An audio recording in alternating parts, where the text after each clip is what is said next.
Let's continue with the story now. U.S. Vice President Kamala Harris called out Israel yesterday for not doing enough to ease a humanitarian catastrophe in Gaza in what appeared to be the sharpest rebuke yet by a senior leader in the U.S. government. Now, let's get the latest. Our correspondent Sherwin Bryce-Pease joins us now. Sherwin, thank you so much for your time. So the Vice President has, in fact, also said that Israel has no excuses, this time not to ceasefire and allow aid to come through. I mean, could this be signaling a shift in United States policy? I mean, it is an election year. A lot of people certainly hope so, but let me sort of quell those ideas with sort of a reality check. What Kamala Harris did yesterday was essentially to put fire to Israel's feet here in terms of the humanitarian imperatives, Unati, that we all know to be so real in Gaza.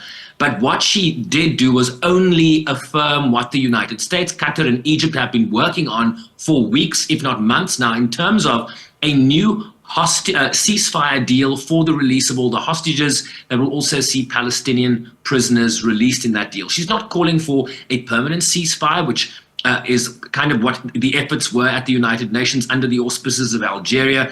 In that vote that the United States subsequently vetoed, they are essentially just affirming that diplomatic track, that process that has been unfolding in the region, as opposed to what has been unfolding in the Security Council. So she did call for an immediate humanitarian ceasefire, but only for 6 weeks, which is kind of what that deal speaks to. She said that the threat, though, Unati, by Hamas must be eliminated. So while she's calling for the temporary humanitarian ceasefire, in terms of that deal, she is already affirming and reiterating U.S. affirmations of Israel's right to self-defense. She said that Hamas must be eliminated. Israel has the right to defend itself. They are unwavering in their commitment to Israeli security threats. So that's kind of the backdrop to this. But she was very pointed in calling the situation in Gaza devastating. She called it a humanitarian catastrophe. She said that children were dying from dehydration and malnutrition. She's seen reports of families eating leaves and animal feed. Too many innocent Palestinians have been killed. She said U.S. airdrops of humanitarian aid that started this weekend would continue. They are also working on new sea routes to deliver additional aid. She said that the Israeli government must do more to significantly increase the flow of aid into Gaza. No excuses. So a lot of emphasis on Israel's actions here, what the United States wants to see with Israel. But in terms of a change in posture, I think that's still very difficult to see here. They are essentially affirming the diplomatic process that is unfolding in the region, calling for a humanitarian ceasefire, but a temporary one that would only last 6 weeks. And then one imagines Israel would be then allowed to resume its self-defense in Gaza. And now, of course, all eyes, are now on in Cairo, in fact, where those important talks are currently taking place, in the hopes of reaching a ceasefire deal between Israel and Hamas, of course. But while Hamas representatives, we told, are in attendance, Israel has decided not to send a representative. I mean, how likely are we then going to see a ceasefire ahead of Ramadan? Even that ceasefire, the 6 weeks that you mentioned, Sherwin, I mean, is this possible? Is this likely? Well, we heard comments early last week, Unati, from President Joe Biden that said he wanted the temporary ceasefire to be in place by today. Today is here, and we are no closer to that ceasefire deal because, as we understand it, Israel has not sent a party to those Cairo talks because one of the Israeli demands was that Hamas print a list of all the hostages that they have in captivity that are still alive. We've been seeing reports that, be it from Israeli airstrikes or otherwise, that some of the hostages have now died while in Hamas's custody. So Israel wants clarity on who is still alive and what they're negotiating on. Hamas, of course, has not acquiesced to that request.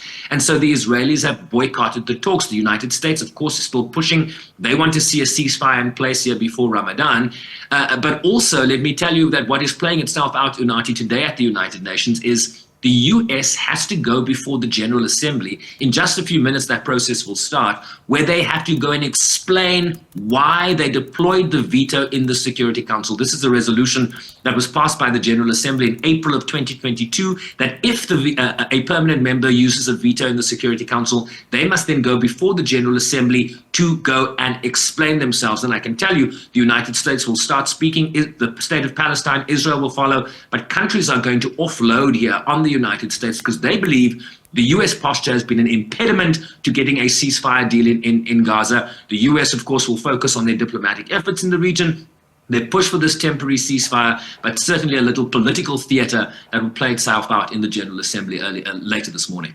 I did want you to unpack, the next steps in terms of what are we likely to see, in the General Assembly, because let's go back now to what you mentioned in terms of the humanitarian crisis and what we're currently seeing, on the ground. The U.S., as you've mentioned, has started, airdropping aid to Gaza almost, 5 months since the Israel's war on Gaza. There are questions that this is not the most effective way, to deliver humanitarian aid, given the scale of suffering in Gaza. What's the latest on that front in terms of the humanitarian, aid that is trickling in? I mean, let's just paint a picture for our viewers here. At least 1/4 of Gaza's population, that's about 576,000 people, are one step away short from famine. And virtually the entire population desperately needs food. Just this bleak picture that we are describing to our viewers here. Unati, epitomized by those visuals and that incident that happened near the end of last week, where a commercial humanitarian aid convoy entered northern Gaza, right? Northern Gaza is where those almost 500,000+ people are at the risk of famine.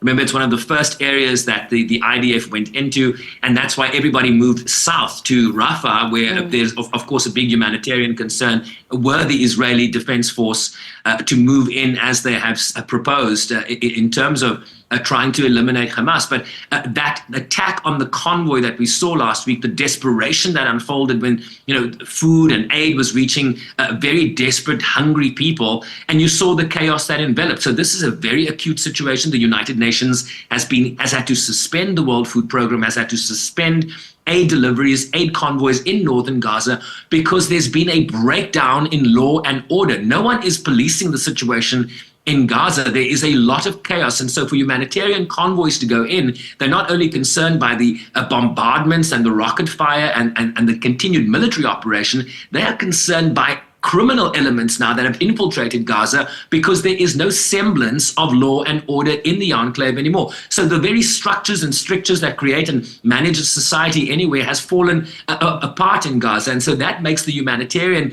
situation even more acute, because aid convoys don't have the requisite protection and security that they require to be able to go in, distribute, offload, keep aid in storage, because people are so desperate. They're literally descending on these convoys en masse when they enter the enclave.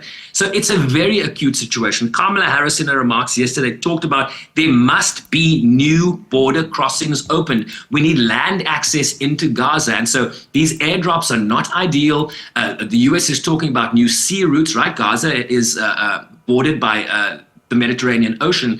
And so there is a great deal of concern about how you can get aid into Gaza. But then when it's there, Unati, there is a concern about law and order. And that is a complication I don't think anyone in the negotiations in Cairo or in the UN Security Council will be able to address unless you have a ceasefire and you get some boots on the ground to create some law and order so that humanitarian aid can be scaled up to the requisite needs on the ground. All right, Sherwin, let's leave it there for now. Thank you so much for your time and, of course, your analysis.